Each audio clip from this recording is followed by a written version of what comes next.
Hello, my name is Dylan, but you can call me Buttercup.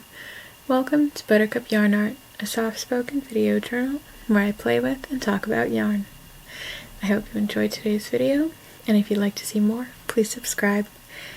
If there's anything yarn related you'd like to hear me talk about, please leave a comment to let me know. I am still working on the flax sweater, but I have made a lot of progress, as I think you can see. I bound off the body and finished the first sleeve. Yay! I should be able to have all of the knitting finished by next week, which is very exciting. I've also started on the second sleeve.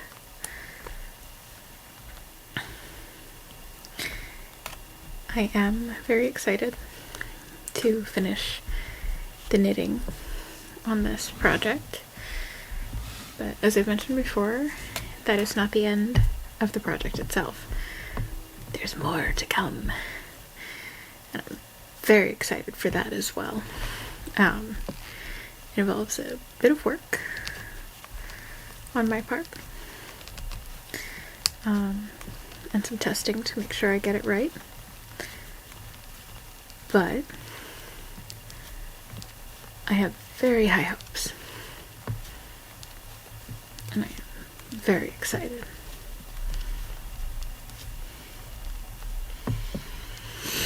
So today I want to talk about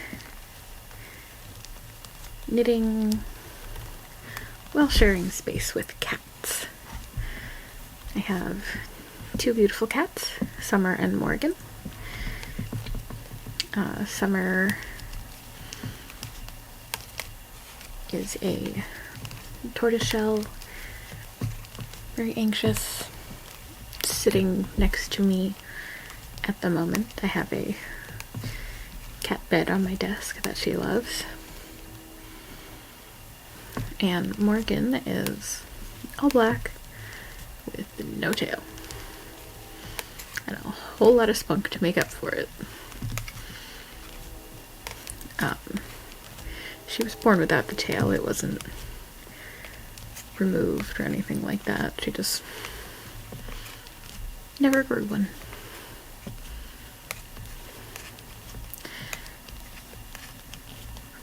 For a long time I couldn't leave yarn sitting anywhere because Summer would chew on it.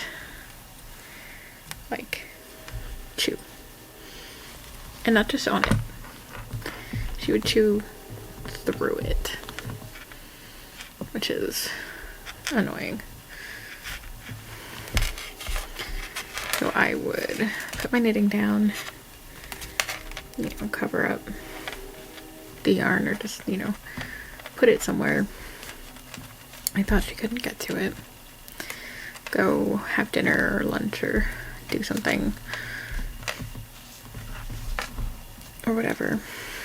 And when I came back, the yarn would be on the floor with a new split in it. And the split would be wet. Which is how I know that it was chewed through. Gross.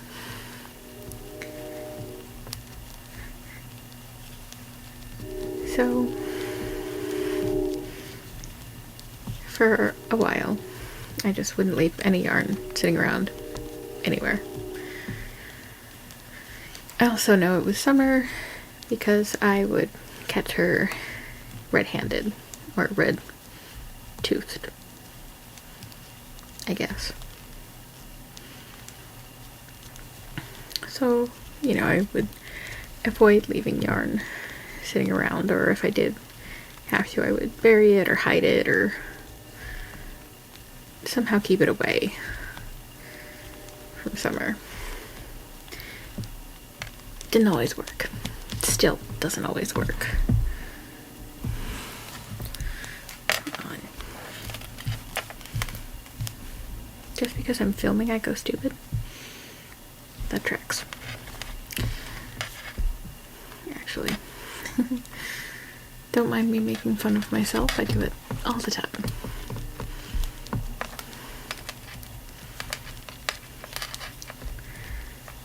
So, anyway, I guess I caught Summer with yarn in her mouth one too many times because she hasn't chewed through any yarn in quite a while. Which I appreciate, Summer. Thank you. Thank you. She's asleep and not listening. But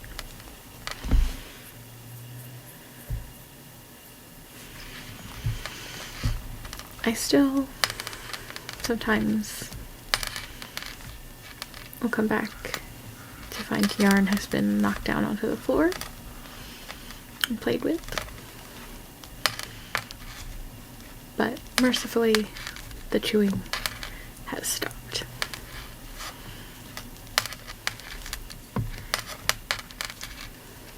Morgan is mischievous, and while I have not caught her, well, the way I have with Summer, I do not trust her at all.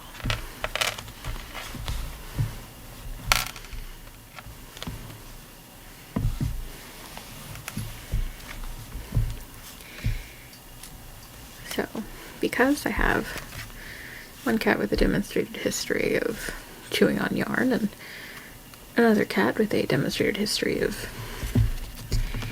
general mischief,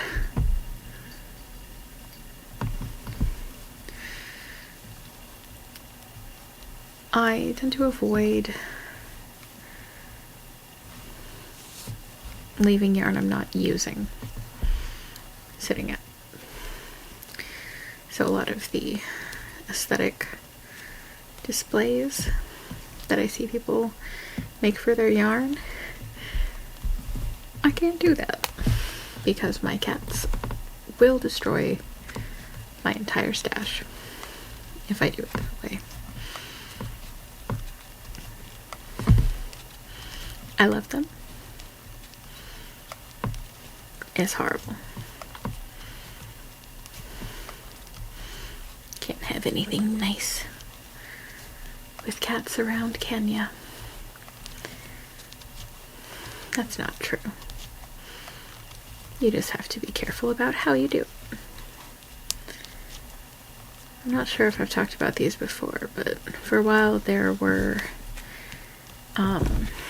these crochet patterns going around for little kitty couches.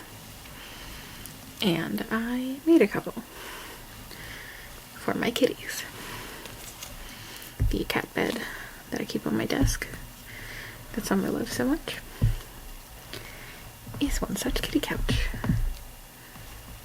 The other one is technically not finished, but I can't get the arms to work. So I'm calling it done. They love it anyway. They'll never know. They can't speak English.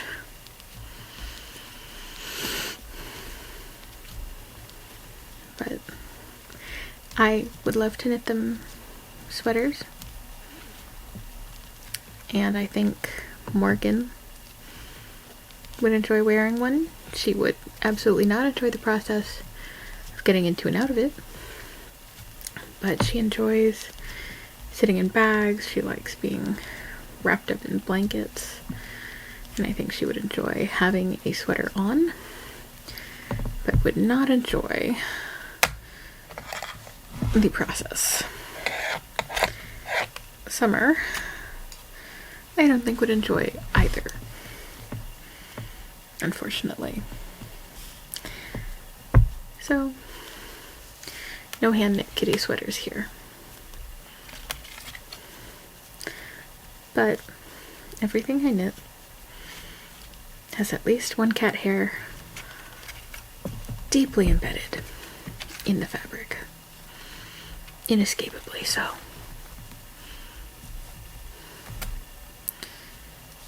That's how you know it's from me. There's a cat hair in there somewhere. I think I have mentioned this before. But that's one of the reasons I don't like working with white yarn, because I have two dark colored cats. And white fabric shows every single individual cat hair. It drives me up the wall. I pick away one cat hair and 3 more show up. It's like the worst kind of Hydra.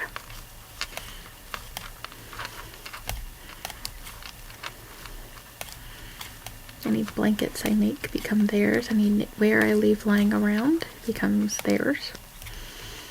And I may borrow it if I should like. But let's be real, it's all theirs. It all belongs to them.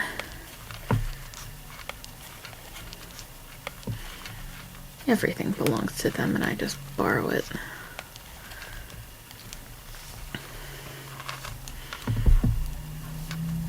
But I also don't leave knitting needles or crochet hooks lying around. Also for chewing reasons.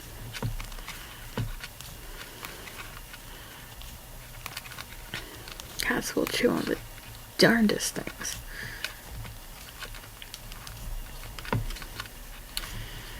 And try to make sure they have enough toys that they don't feel the need to, but they're cats. They like to chew on things.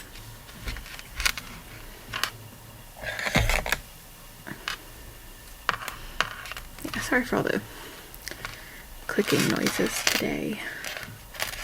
It's a little unavoidable.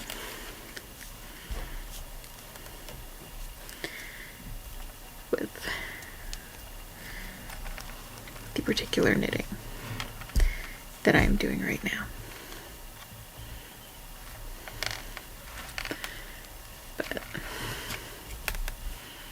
anyway.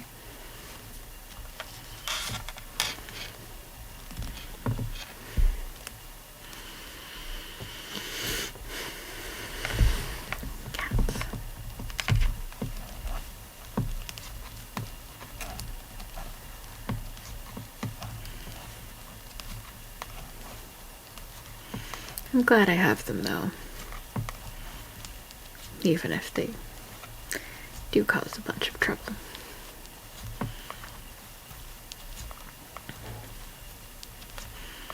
They make me happy. And I love them.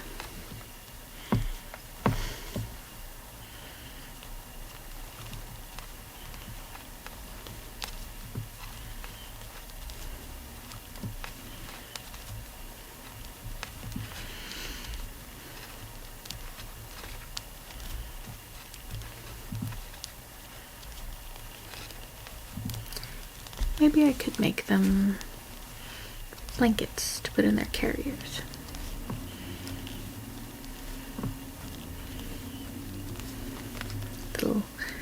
Little blankets.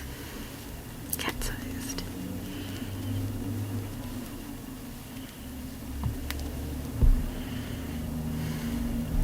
It's also fun when Summer decides that cuddle time and knitting time are the same time.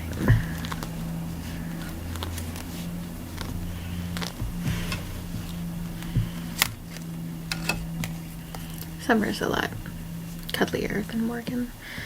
Although when Morgan wants cuddles, she does not give up until she gets exactly as many cuddles as she wants.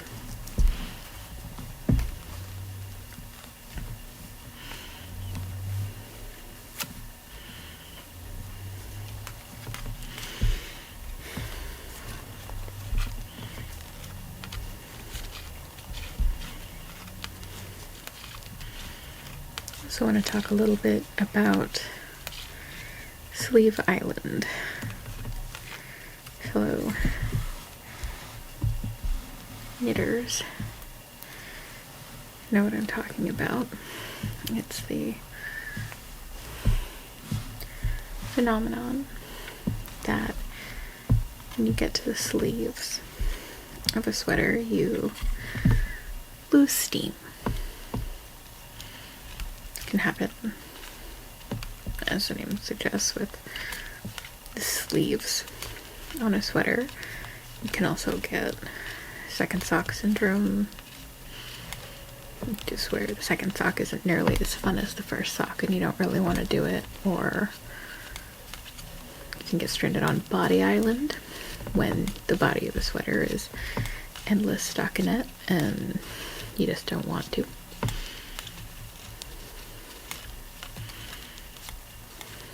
I have not had that experience myself yet, luckily. I was starting to have some fun with Body Island. Have a little, get a tiny bit stuck there. But I'm so excited for the finishing that I'm planning on doing with this sweater that I powered through a little. Got the body finished. And what I've found, now that I'm on the sleeves, rather than Sleeve Island, I have found the sleeves energizing.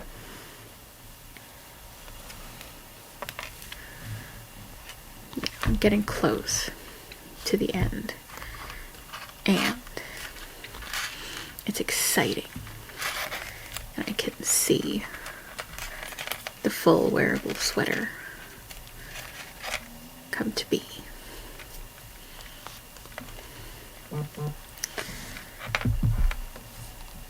Stop buzzing, phone. It's just this portion. Maybe it's because it's my first seamless sweater and you know all that, but I found it's just, I'm very excited now that I'm on the sleeves.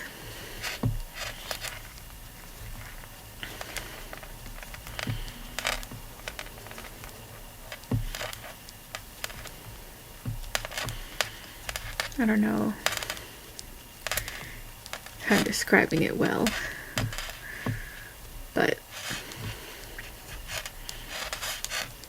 I am very excited now, and I am very much looking forward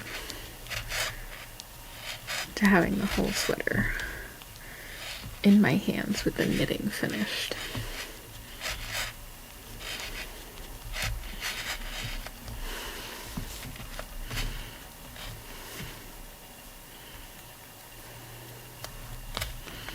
Maybe I'll find myself on Sleeve Island with a later sweater. If not, split the yarn here. And then, here we go.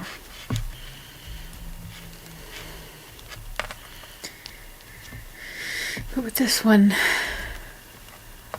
I'm just not experiencing that.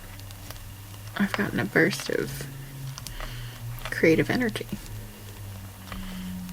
now that I'm here.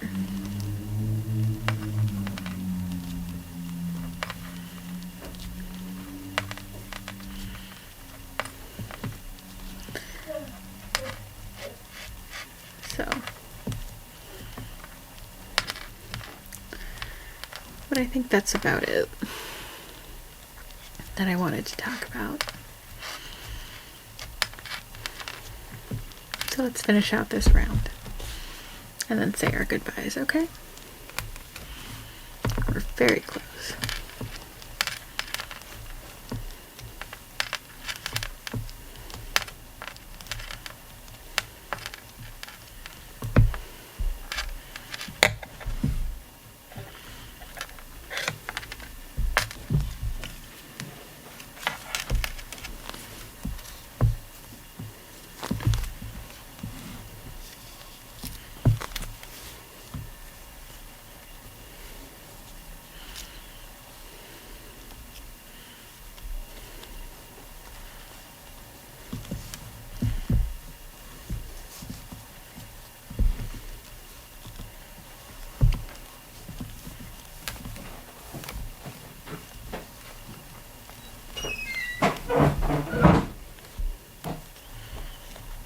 perhaps we'll just end it here.